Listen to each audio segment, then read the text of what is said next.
Good afternoon, everyone, and thank you for joining in person as well as online for this policy exchange event on the golden age of nuclear, turning promise into reality. It's a hot day, so thanks to those who have all made it in person, but as you probably all know, for those who are working from home who are online, especially thanks to you, because it tends to be actually hotter at home than it does in a nice air-conditioned event space. But do bear with us. There will be plenty of opportunity to engage as we get into the next hour or so. I'm joined by a great panellist, set of panellists that I will introduce in a moment, and we'll get into the conversation. But I just wanted to frame things in the context of the work that Policy Exchange are doing. I'm Josh Buckland, I'm a senior fellow and have been involved with the think tank for a number of years, but I've been really thrilled to see Policy Exchange take on the issue of nuclear, both the civil and defence space, in such an active way this year. And this event is a culmination of a programme of work that has been run for a number of months under the auspices of the Policy Exchange Nuclear Commission. The objective being to try and really understand what is holding back the nuclear sector in Britain, what is holding back the development of a fully fledged nuclear state, how are we rediscovering our ability to be a leader in the global nuclear field. And it's been a really interesting programme of work. The Commission has published a range of papers already. There is a final paper to wrap up the work of the Commission that will come next month. And this panel is a really good opportunity to reflect on some of those themes, but also develop some new ideas and some new thinking ahead of that final report. And so thanks to everyone who is joining us who's been involved in the conversations to date, but hopefully another opportunity to get involved in them today. As I said, this is a discussion that will focus on a range of areas, principally governance, finance and innovation, but we're open to conversations around any topic, and thankfully the panel we've got today will no doubt be able to cover many different topics. And we will start with a couple of introductory questions from myself, and then we'll move on to an open question and answer session with the audience in the room and online. My only plea for those in the room and online is please introduce yourself and the organisation you're coming from when you ask a question. And obviously, please make that question a question, not a statement. And I will take the power of chair to interrupt if it does become an elongated statement, but I'll do it in a nice, constructive and positive way. And obviously, we will finish dead on, if not before 2 o'clock. But please, obviously, do feel free for those in the room to spend some time afterwards and ask our panelists any questions you didn't get a chance to ask as we move into it. With that, let me introduce the panel and then get into our opening questions. Firstly, closest to me is Sir Stephen Lovegrove, currently chair of Rolls-Royce SMR. He was previously National Security Advisor in the UK government from 2021 to 2022, as well as Permanent Secretary at the MOD and the Department for Energy before that.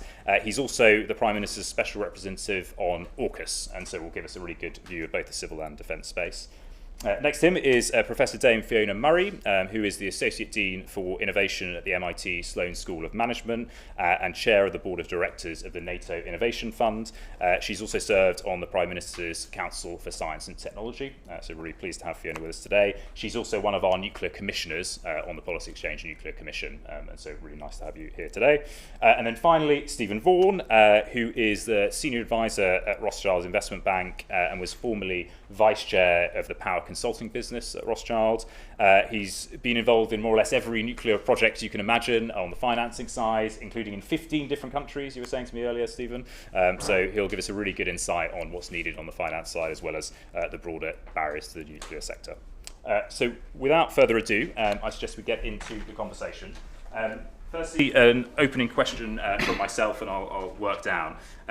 Stephen, when you think about the nuclear state and you think about what situates within it and what's necessary, what does it mean to you? And also, based on your time in government, how well do you think that nuclear state is currently governed?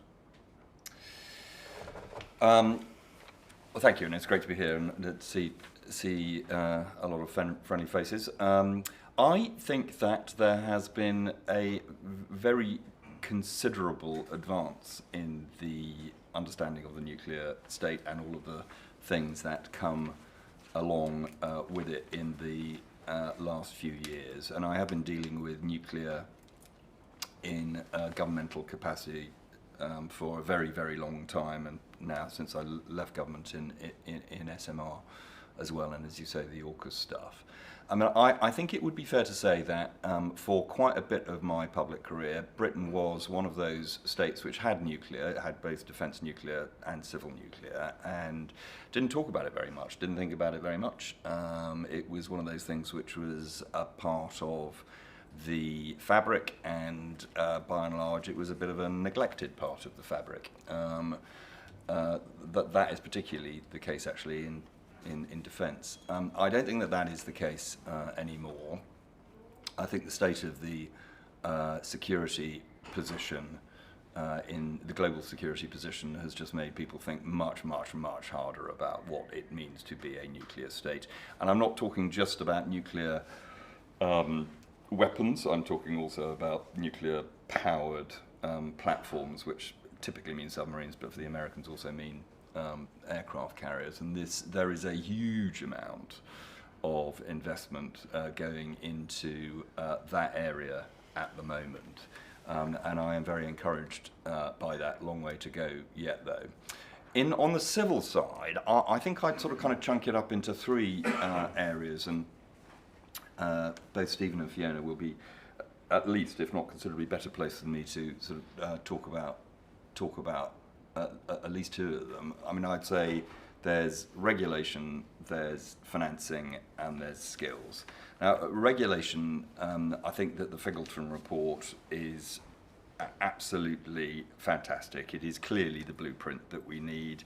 This sense of complacency about the nuclear world, which I described earlier on, has led over many years to a deeply fragmented environment where the regulators are bumping into each other all over the place, being allowed to sort of kind of stick on contradictory bits of regulation which are very difficult to navigate around. Environmental regulations are very difficult to sort of kind of deal with. So John has sort of kind of done a fantastic job, I think, in looking at that, and you know, when say an SMR, at the moment it would take longer to plan and consent a nuclear plant than it would take to build it, which is obviously not the right way round. The question here is whether or not government, and it will be government rather than anything else, whether or not government, having accepted the recommendations of the Fingleton report, is capable of implementing them quickly enough. And I really hope that they do. I know that there is an implementation panel full of sort of kind of smart people there, but it will require ministerial cut-through. I mean, just these things just do, for very good reasons. Bureaucracies don't do that kind of thing very well. It requires ministers to sort of kind of take a lead, and I hope that any new ministers that might be coming in, existing ministers that stay, will do that, and I will make my voice heard if I can.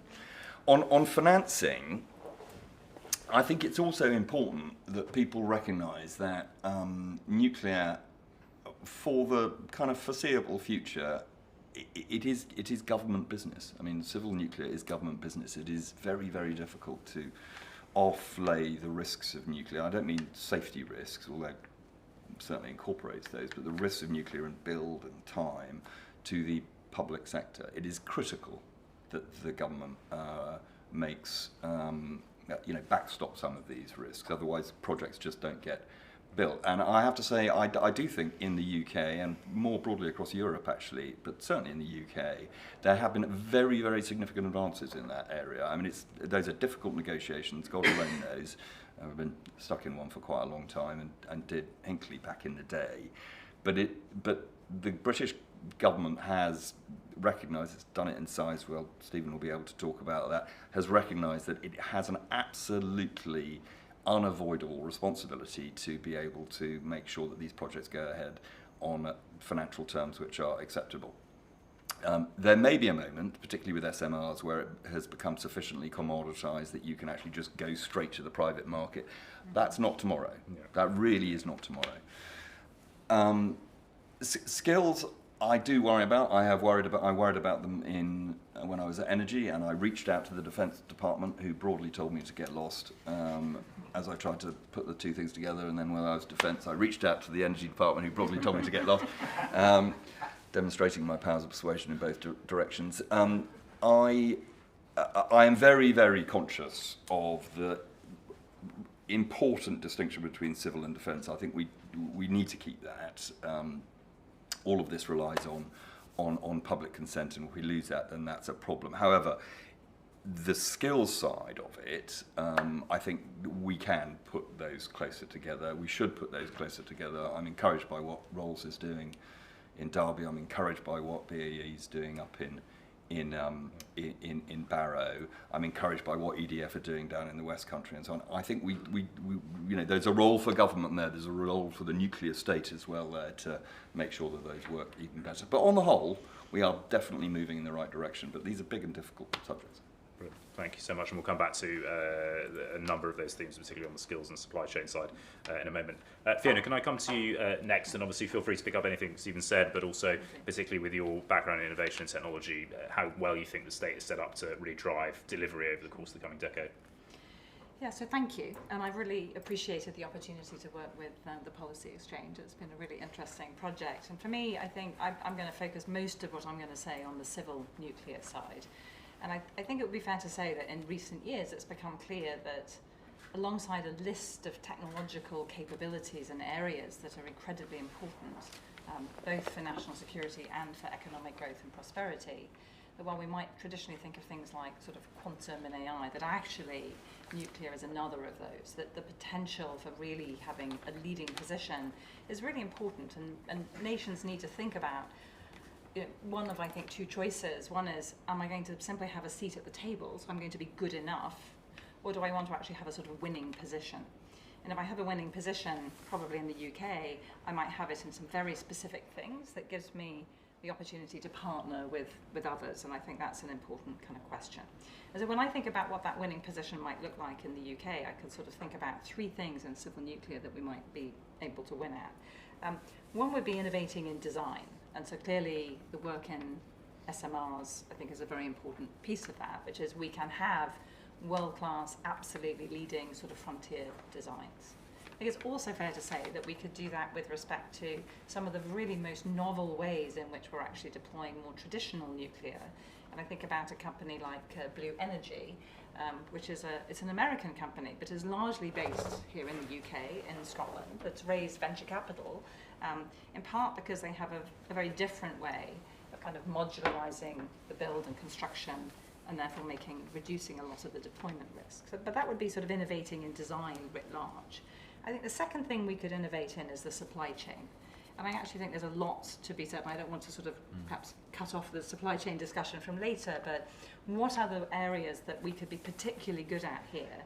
And I think about the fuel cycle, I think about the extreme environment robotics. Those are extremely relevant both in fission and in fusion. There's quite a lot of expertise that the UK has built up over time, and I think that's something that we ought to take really seriously. And then obviously there's all the sort of nuclear grade materials, the forging and so on. So there's a number of areas that one might say, look, we might not necessarily always be absolutely at the frontier with everything in the entire supply chain and construction and design, but there might be these very specific areas where we want to have a world-class sort of nuclear relevant capability. And then the third way, I think, in which organizations, companies, nations innovate can actually be in deployment. And clearly South Korea, I had the opportunity to work with Daniel and others on, and looked at some of the work that came out of the Commission on South Korea. I think it's extremely instructive, just being really, really good at being able to build things repeatedly. And that expertise, again, earns you a seat at the table. Of course, that requires standardization. It's very much the Henry Ford, any color as long as it's black. Right? It's sort of the same kind of idea. And so I think we need to think very carefully for the UK about which of these areas we want to have a world-leading position. My sort of view is basically it's both in the design of the SMRs and others, but it's also in some key pieces of the supply chain. Each of those need very different financing, and I think we'll come on to that, but there is venture capital flowing into some of the SMR work. We see more of that happening in the US, but also in other nuclear companies. As I say, this company, Blue Energy, raised, I think, somewhere in the region of $400 million quite recently from venture capital. So it is possible. And some of these supply chain companies, I think about a company like curious, which was founded in 2008 by one of my students, who was a French PhD engineer who'd gone from Saint-Gobain to business school. Financial crisis happens, says, I'm not going to get a job in banking, which is what everybody typically wanted, and had to become an entrepreneur. And extraordinarily, he said, I'm going to be an entrepreneur in sort of nuclear cleanup. And everybody thought he was crazy. And of course, then we had Fukushima, and he was in the right place at the right time. He's now with Breakthrough Energy Ventures, which I think is a place where we look to for some of this sort of financing. So I think the financing piece is a mixed set of things. So the government obviously has a role to play to provide some backstop around some of the risks. For me, in each of those three areas, the talent piece is extraordinarily important. And again, I'm very minded by what we've learned from South Korea, which is this sort of continued, ongoing commitment to the talent base, both in universities and some of the more sort of skills-based sort of apprenticeship types of talent. I'm also minded by the United States and a real commitment, ongoing commitment to having these sort of training reactors. And I will say that at MIT, we do have one of those on campus. It's a thing that we take our visitors to see. They seem slightly perturbed that the undergraduates are running the reactor, but they really are. And there is something about that I think is actually this long-term commitment to our national labs and universities, having that training infrastructure, maintaining those programs both at the undergraduate and PhD level, so that you continue to have a cadre of individuals who can obviously go out and do many things, but they are also trained and deeply conversant in this important part of the economy. So I think there's work that we could do and also partner in that regard. Brilliant. Brilliant. Well, I feel like I don't really need to chair Fiona, because you've already set up Stephen perfectly on the financing side. Stephen, give us a bit of a sense of how you see the landscape, I suppose, as Fiona was talking about on the financing side for nuclear, and we can obviously come back to Sizewell C specifically, but kind of how does the UK stack up vis-a-vis international players in this space? Sure. I mean, it's a very dynamic market, so I think, as Stephen said, we're not yet, unhappily, at the point in time where you can go out and just buy yourself a fixed price SMR with a known delivery time and it happen. And I think until we're in at that stage, it is going to be a dynamic world. Now, there are some really positive ingredients that help us fill that. So there is significant governmental enthusiasm around nuclear, largely driven by security of supplies. No doubt the environmental aspects will also come back, but you've seen how much capital the UK has put into both the large gigawatt scale and into the SMR. So the UK is clearly committed. The US is being very, very dynamic. Loans, grants, PTCs, ITCs, there's a whole array of capital support. And in Europe, I think you've got a much more traditional, but nevertheless very committed government equity, government debt type model. But I suppose the way I like to think about financing is to separate the technology from what I would call the delivery or the deployment. So I mean, in round terms, it probably costs you, and I mean, Stephen will know, and I'm not really trying to second guess, but in scale terms, probably about £1 billion, euros or dollars to develop a design to some level of maturity where people will engage with you, take you seriously, think about buying your product. The issue is deploying. Who's going to build the first one and the second and maybe the 10th before not just you get used to the design, you've fixed it, you've optimized it, but you've also trained the supply chain who've gone through a learning curve of improved productivity and efficiency. So you can expect the first, the second, and maybe more than that to be significantly expensive. So whereas for technology provider, there's a big first mover advantage. If you're the customer, there's a sort of the dumb first customer who takes all of the extra cost and the uncertainty. He doesn't even know if his technology that he's buying is going to be a winning technology that's even going to work necessarily, because he's building the first one. That is the really thorny challenge. It's big, so gigawatt scale you've seen with Hinkley and Sizewell that, for a twin you're talking about £40 billion plus or minus. SMR is obviously dramatically cheaper, we hope, but nevertheless, you're not talking about small amounts of money. And if, let's say, you've got to build a program of 10, then you're into the 50 to 100 billion type range. So that is deeply the territory for governments. I think the UK, obviously with Sizewell, has gone for a, if you like, a private sector led approach. So it wants the discipline, it wants to bring private sector investors in so that we get some private capital discipline in on management, which I think is an admirable thing to do. But it's had to take quite a lot of the design around, well, how do we get yield and earnings to those investors? How do we take the risk off them? So it's a very Anglo-Saxon, highly designed piece of commercial technology to get the RAB model to work. It's not straightforward, and politically, of course, very difficult to get consumers to pay before the plant is actually operational. I think in Europe, they've not been willing to do that and have just, as I say, gone for the put in governmental equity, put in governmental debt, and in the States, the array of different elements. In the UK, we've obviously got some sort of risk sharing with consumers. The power price of the CFD will float, depending on the construction cost outturn. They're doing the same thing in Europe. The CFD price will float. So the governments are looking for ways of how do we start sharing the risk? How do we introduce a bit of private capital? Private capital is not yet really up for naked development risk. It's up for naked technology risk. You've seen, as you mentioned, we've had $3 billion of fundraising in the public markets alone in the last 12 months going into different technologies. So money's there for technology, but it's not yet there for early deployment.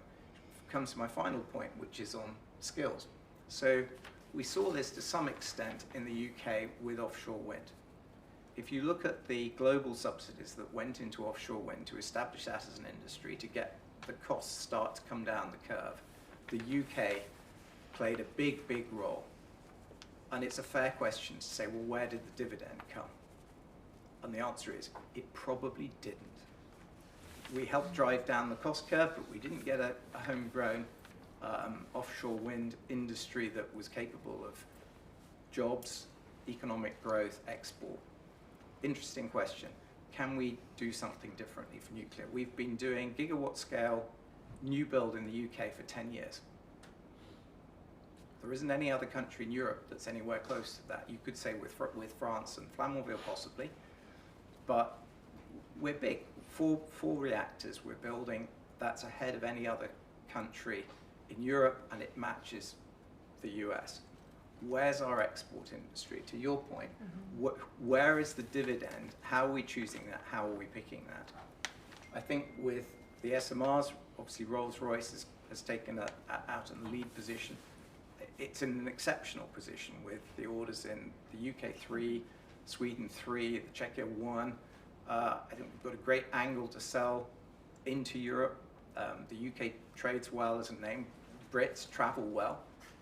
Countries are happy to have British companies come and work with them, partly the language. So I think being selective about how we gain the dividend for being the guys who've pump primed gigawatt scale with Hinkley and Sizewell, and who will be pump priming the SMRs with the Rolls-Royce, working out where's our dividend is a really key thing. Brilliant. Thank you all, and you've covered a huge amount. As I said, it's nice to see links between the different conversations and themes that we've picked up. We will come to audience questions in about 10 minutes or so start having a think about those. But just to come back on a couple of areas that you mentioned. Regulation, you mentioned very briefly, Stephen, in your answer. And we had John Fingleton on this stage a couple of months ago talking to Lord Case about his review. Is it enough? Is it more about the delivery of that review now, and that will actually sort the regulatory challenges that have been talked about a number of times before, or is there more that needs to be done, whether it's within the regulatory sphere or within the organisational governance of the system to deliver on that ambition? Maybe I'll start with you, Stephen, and then others. In pure regulatory terms, yes, it is enough. I mean, there are 47 very detailed recommendations there. If all of them are implemented, then that will make a real change. That will be a step change in the way in which we go about the regulation of nuclear in the country. As I say, writing it down, however, is easier than getting it done. And some of the things that are going to need to happen in order to make the fullest, take the fullest advantage of the Fingleton report are going to be a bit contentious.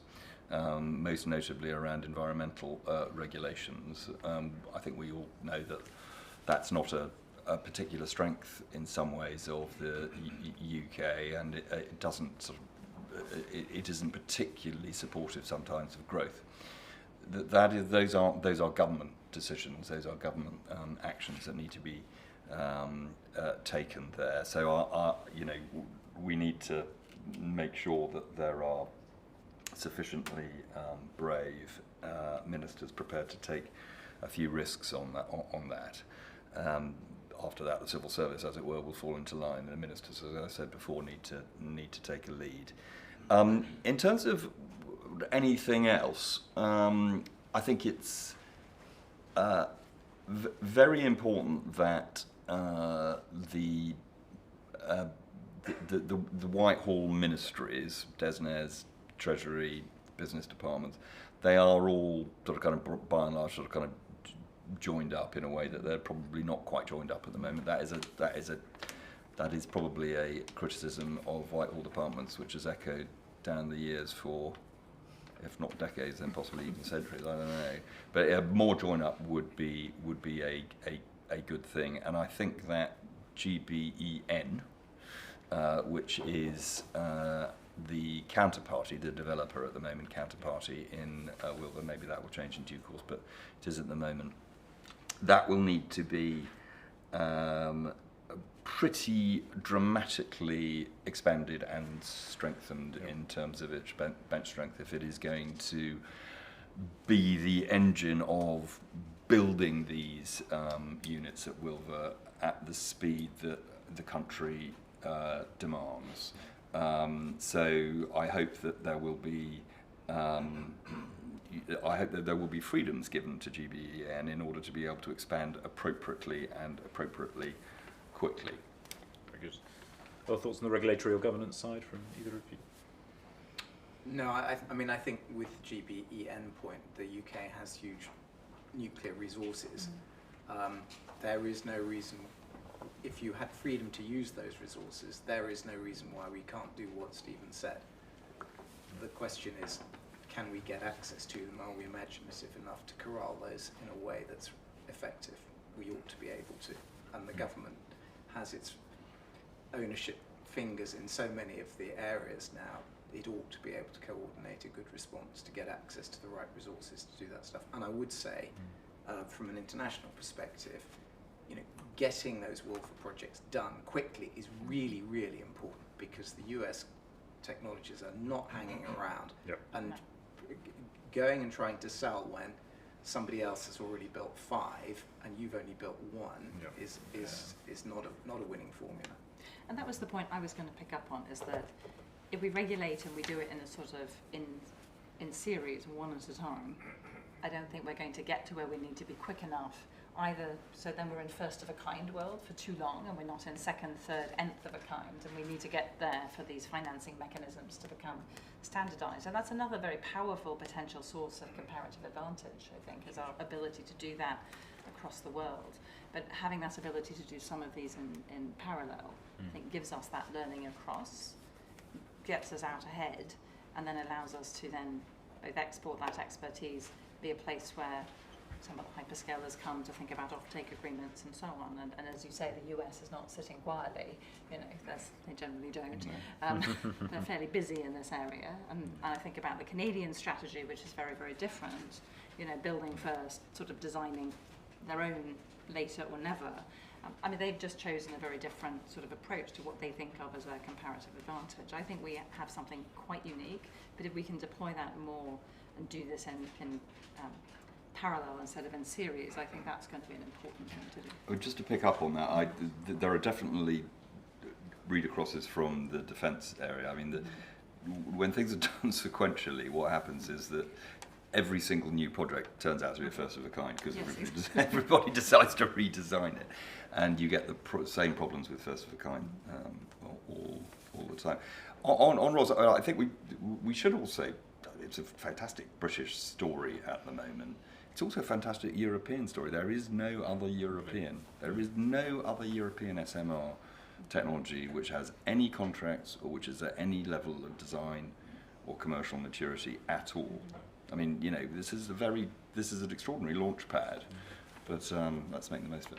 Very good. Just to come back to you, Fiona, you mentioned in your opening remarks the link with other areas of the new economy, quantum and AI, and obviously in the US, you've all mentioned the investment and the developments that are going on there. It seems to me that a lot of those are linked to the technology companies wanting to see as a power source for the future data centers and AI that they're developing. How intertwined do you think those sectors are as we look ahead, and critically, how replicable is that in the UK in the context of us having a very different technology sector?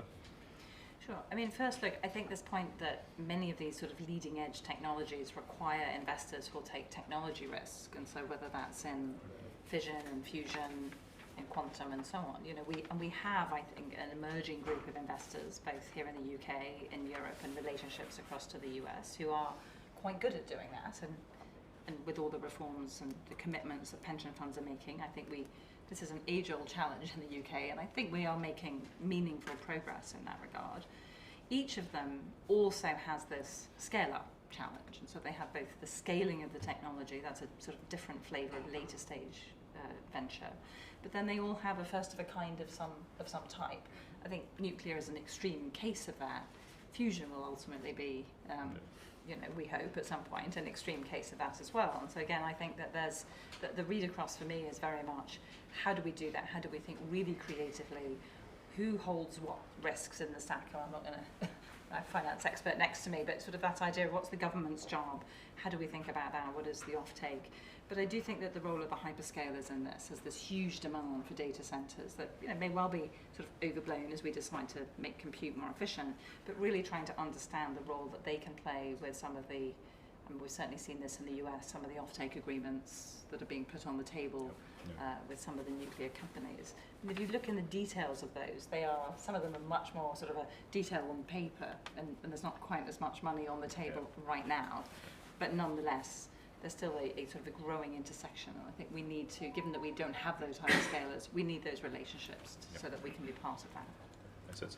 And I will come to the audience in a moment, but Stephen, we mentioned the new opportunities around finance linked to the tech sector, but obviously you mentioned Sizewell C. Has the UK cracked it on Sizewell C? Is that the replicable model for the Wilver project, for future nuclear projects, or is it actually a bit more complicated than that as you look to replicate the model to attract finance in the civil space? I think if Sizewell C was off the government's balance sheet, it would be much more replicable than it probably is. I think that's a challenge, but you know, £40 billion plus or minus for a project like Sizewell C is big chunky stuff, even for a government, when it's got so many competing needs. I think the introduction of the private sector is interesting. I think that the way that the RAB works, you can calibrate how much of the risk of the construction overrun is borne by the private sector and how much is borne by the consumer, which I think is interesting. Arguably, you can do the same with the CFD or even a PPA with a hyperscaler, as is, I think, starting to emerge in the US. But in terms of that capital provision, will it happen again? I don't know. It might. I'd love to tell you that it had been enthusiastically embraced by every country in Europe, but it hasn't. And I think the consumer upfront payments are a big part of that. I think governments on the continent are much, much more sensitive about, we'd rather put taxpayer money in than consumer money in and drive down the consumer price. They're very concerned about the headline price, and I think particularly in the early stage of the renaissance, the nuclear headline price, you know, is not as pretty as it will one day be. That's problematic, and the RAB does make it a very much consumer-centric challenge. So I think there are pros and cons. I think it brings some really interesting elements. You know, we've got private capital in, £4 billion of private capital into deployment as opposed to technology. That's way higher than any other country's got in terms of private, but it's not massively easy. Excellent. I'm going to come to the audience then, both online and in person. Please, as I mentioned earlier, introduce yourself and your organisation, and please keep your questions short. I'm keen to get as many as we can to the panel. So hands up initially in the room. I'll come to the gentleman here first. Thank you. David Blackwood, Utility Week magazine.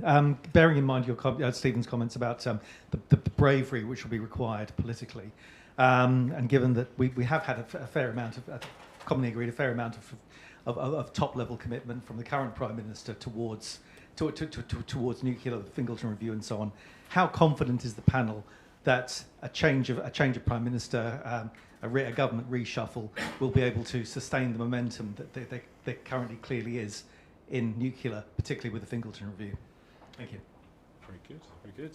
Anyone want to take on that one? I was going to ask you about the change of Prime Minister at the end, so we can do it. We can do it twice. Well, I'll go if you want. I'm currently the Prime Minister's special representative on AUKUS, so I mean, maybe if that sustains over the next month or so, you'll get a bit of an answer. Otherwise, I'll be looking for a new job.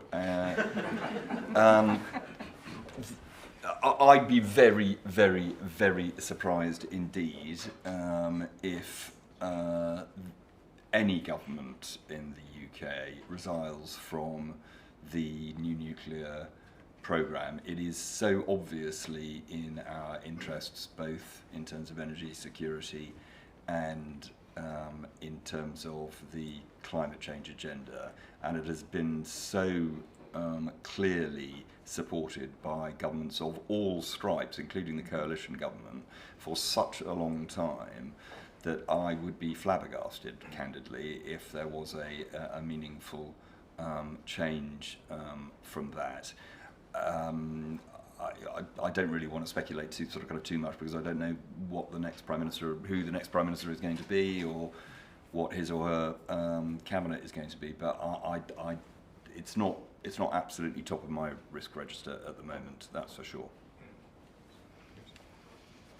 I mean, again, the only thing I would add, I mean, there are two things. So one is, again, this idea that this is a technology and a set of solutions that sits, I think, at a quite unusual intersection between security, prosperity and climate. That, I think, is a really important Venn diagram. And so that allows for a coalition of the willing to hold together for quite a long time.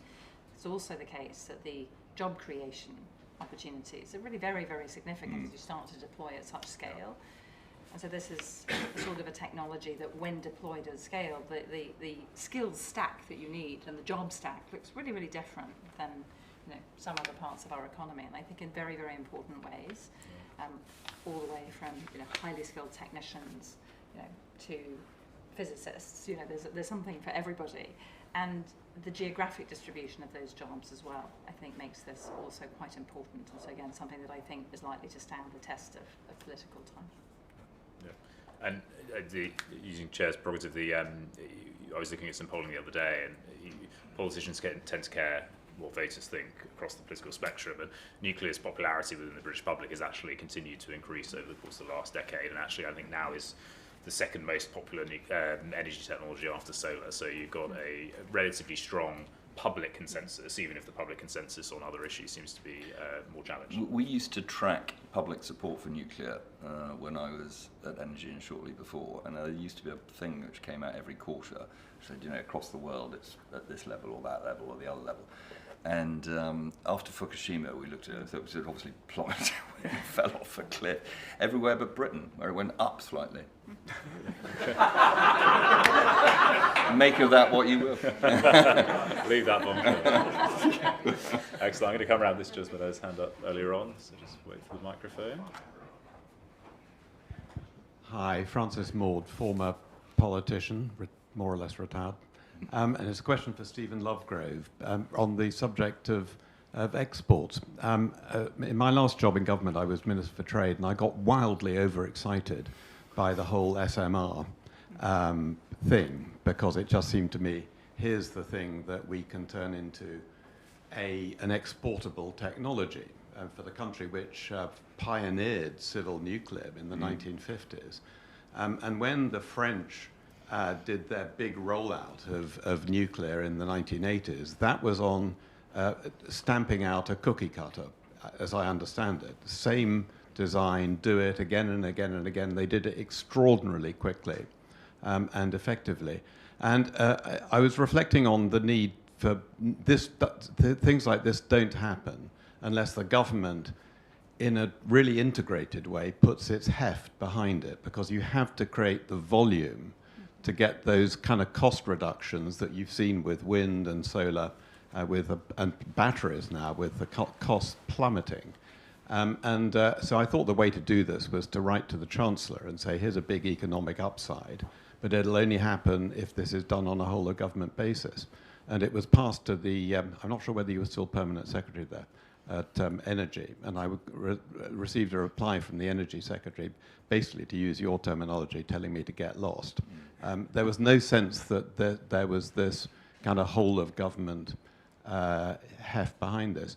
Do you think, and that a big test will be the implementation of the Fingleton reforms, which again has to be whole of government, because that's kind of, that's in lots of different parts of government.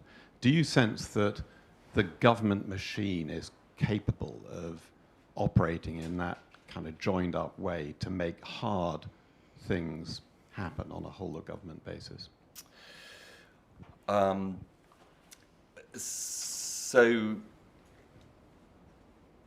I would say that the approach to nuclear today, in comparison with my time when I was at Energy, is, it's not quite night and day, but it is definitely very, very, very significantly more forward-leaning indeed.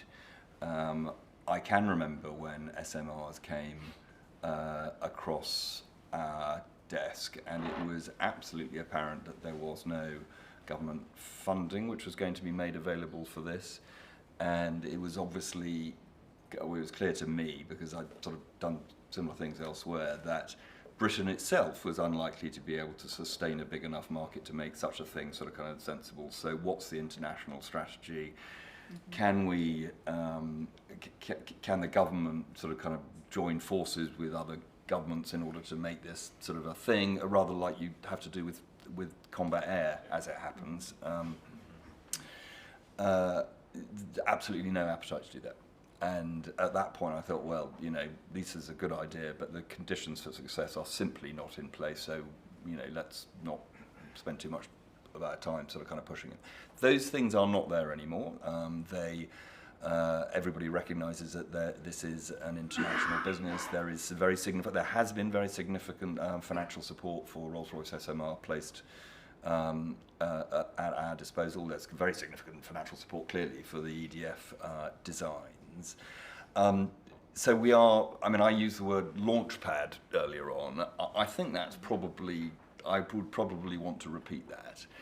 To make the most of what we have, either generally by way of skills and expertise in the country, or specifically in terms of product, because of the Rolls-Royce SMR.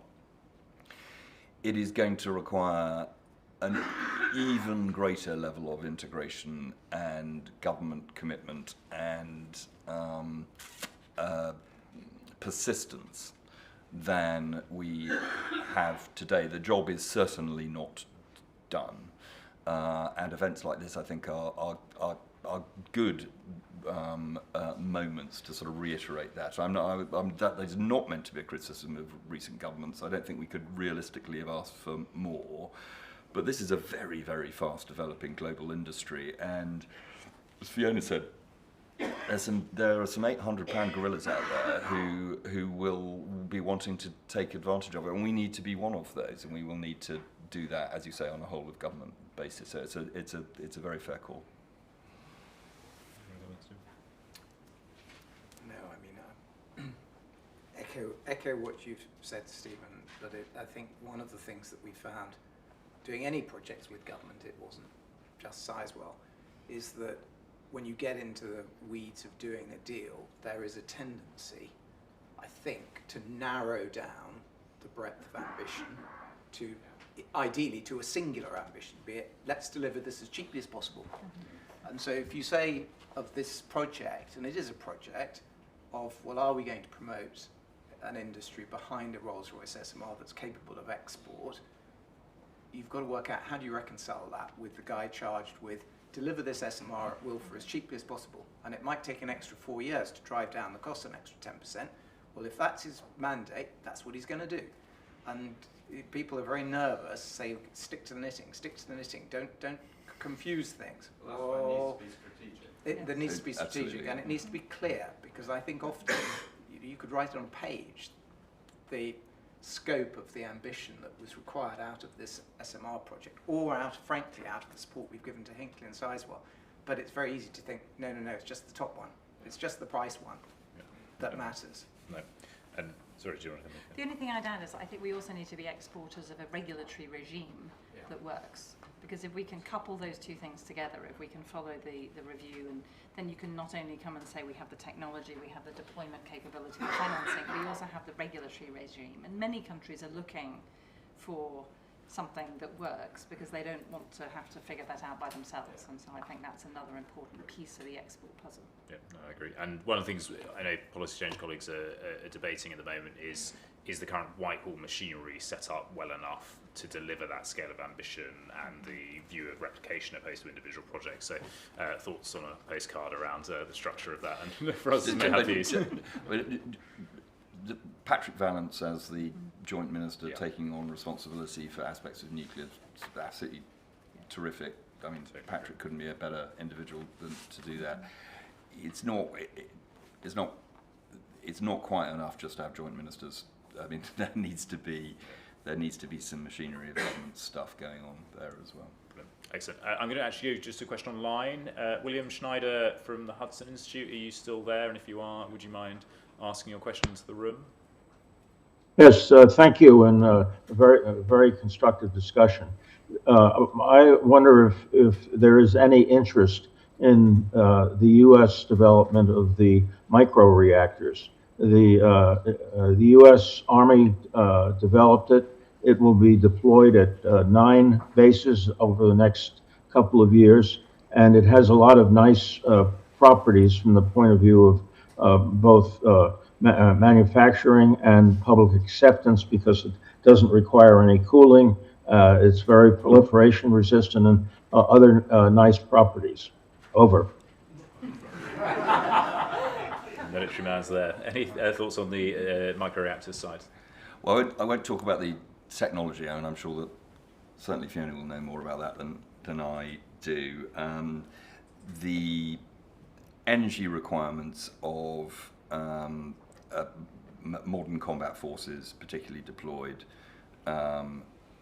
close to the front line, are increasingly a big question.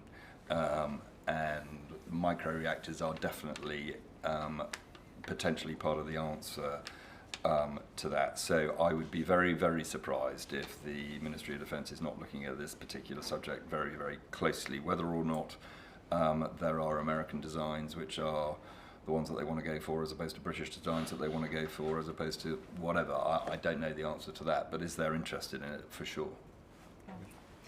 I think the other thing I would add is one of the things that we sometimes have learned in the US is this ability to use different sorts of places, and particularly military bases, as deployment sites and sort of test beds almost, that because they are regulated rather differently, you have more latitude of action, you get quicker activity. And so the idea that there are places around the country that you can test and evaluate, you can start to build this kind of modular technology and get a lot of data and demonstration, I think is an important point. And the question for us, I think, is how do we do some of that ourselves and make sure that when it's relevant and appropriate, we have the right kinds of test beds for evaluation. I think to Stephen's point, the sort of forward deployment and what those energy requirements look like, you know, wherever you are in the world, including sort of battery technology up in the Arctic that doesn't actually work terribly well because it's too cold and so on. You know, this is where I think some of this nuclear technology is particularly important, again, hence the Canadians' interest as well, but an area where I think we have a lot of potentially interesting solutions as well. Very good. Excellent. I'll come back to the room. I'll take 2 at a time just because I'm conscious of time. The lady here and then the gentleman at the back, if that's okay. Hi, Latika Burke from The Nightly Australia.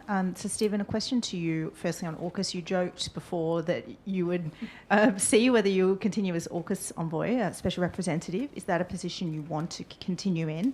And secondly, what would be your advice if you are kept in that job to a Prime Minister Burnham? What's required at Barrow and in terms of defence spending to ensure that SSN AUKUS is deliverable? You'll obviously note that John Healey resigned on the day that the Australian Defence Minister was here and was left jilted at Portsmouth Base. So it did send a bit of alarm, I think, through the Australian system. Wondering on your comments on that. And for the broader panel, so Stephen said that SMRs aren't coming tomorrow. When are they coming? Because we hear a lot about them, and are they going to be viable, and when? Go ahead. Well, Go ahead on AUKUS. On AUKUS. So on AUKUS, I was renewed by the Prime Minister in that appointment for another stint in, I think, April. Do I want to continue doing it? Yes, I do. It's a very, very, very critical strategic security development. It's the most important strategic defence collaboration since 1956. And any part that I can play in helping it to be successful, then I would like to play. It's not my choice as to whether or not the new Prime Minister thinks that's appropriate or not, and I'll leave that in his hands. I will certainly be trying to make the argument that someone, doesn't have to be me, someone plays the kind of role that I hope I've been playing. I wouldn't worry too much about the state of AUKUS in the UK. The investments are so large, which are going into Barrow and to Rolls in Derby, that they're sort of unturnable, offable, really. Likewise, in the States, there's a lot of talk about that as well. That ship has sailed, as it were. AUKUS is part of all three countries' most important projects. It's going to continue. I can't speak for the rest of the DIP in the UK, but I don't have any real concerns about the commitment to our nuclear submarine fleet, either the bombers or the attack or the attack boats. So I would encourage Australian and indeed American colleagues not to sort of kind of read alarming things into, basically shorter-term political perturbation in the UK. I didn't, on the second point, I didn't say that SMRs aren't coming tomorrow. Well, they're not coming tomorrow, but they'll come a few years ahead. What I said was that it is not going to be the case that private sector money is tomorrow going to be capable of, picking up what Stephen was saying earlier on, is going to be capable of completely supporting deployment of these things such that they don't engage the government's balance sheet. That will happen, I hope. In fact, I'm sure it will happen in due course, but that is not going to happen sort of just immediately. We'll have to get over this side of it. I'm just going to take the gentleman at the back and then gentleman at the front. It may well be our last round, so please keep it relatively brief. Jonathan Lamb, energy analyst, Wood and Company. A question about the fuel supply chain. So the world relies a lot on countries like Russia for enrichment and stuff. Is this a risk to a nuclear renaissance, and what are we doing in the UK to reduce this risk? And the gentleman at the front, if you wouldn't mind. Right at the front. Hi, my name's Matthew Trimming. I'm here representing a company called Excelio. We are just about to kick off a raise for a capability on the high side for an AI factory that's not affected by the US Cloud Act. And just listening to the panel, which has been great, by the way, I've just thought of so many kind of read across to this to our raise. And so my question is, sovereignty, is this maximised within the situation where we are, AUKUS in defence, civil nuclear, etc., or are there other things from a supply chain and a sort of liquidity position that the UK should be doing to get more sort of British jobs and British supply chain and British money into this endeavour? Very good, very good. Fiona, either on that or on the fuels question. Well, maybe I can join the dots between those two questions, which is obviously a number of nations. There are companies of various shapes and sizes that are developing their own SMR technology, and some of those are reasonably well understood and beginning to be deployed. Then there are slightly newer generations and new ways of doing it that will take a little longer, as Stephen said, but definitely on track. But you know, the other piece, so we can deploy things, we can generate new types of products, but we can also get expertise in the supply chain. And the fuel supply chain, I think, is a very, very important piece of that. And that is where sort of questions of sovereignty break down, because if you don't have all this, you know, on your island or under one roof, so to speak. But of course, comparative advantage also still is true. And so in all these sovereignty discussions, there's always a sort of trade-off between those two things. I think that the question here for Britain is, are there particular areas in the supply chain? And again, I think, as I've said, sort of extreme environment robotics, some of the fuel supply chain sort of special activities are extremely important, and areas where we can not only excel, but that potentially gives us leverage and the opportunity to be better partners at the table. And then, as I say, I also believe that our expertise in finance as a global financial hub is actually also extremely important, even though we don't think about it as a technology. Our sort of technology of financing is also a third piece of it. Stephen, do you want to add? Yeah, I mean, on the enrichment piece, Urenco would be the single word answer to the gentleman that was worried about security, that the West's biggest enricher is headquartered in the UK, and that's definitely one of the niches that you would pick out in the supply chain that you would want to develop. I think the whole question of hyperscalers data centers and its interfacing with the energy sector is really important. I mean, there is an extent to which data centers' energy needs, it's the biggest cost of data management. Data energy become interchangeable. You've got huge balance sheets in the tech arena. The AI not quite yet the same as the hyperscalers, but we're into trillions of dollars. In fact, you look at those balance sheets enviously and say, well, if you know the UK government GDP is about the same as the market cap of Apple, then you sort of think, well, maybe those guys can play a role. It hasn't happened yet. Will it happen? Very likely, but it's very difficult to gauge the timescale. To what extent is a very much in a hurry industry, such as the data center industry and the hyperscaler industry, prepared to be patient, waiting for nuclear, which has a different timescale, different return expectations, different profile. It's just going to take a bit of time. Will we get there? Yes. I couldn't tell you when.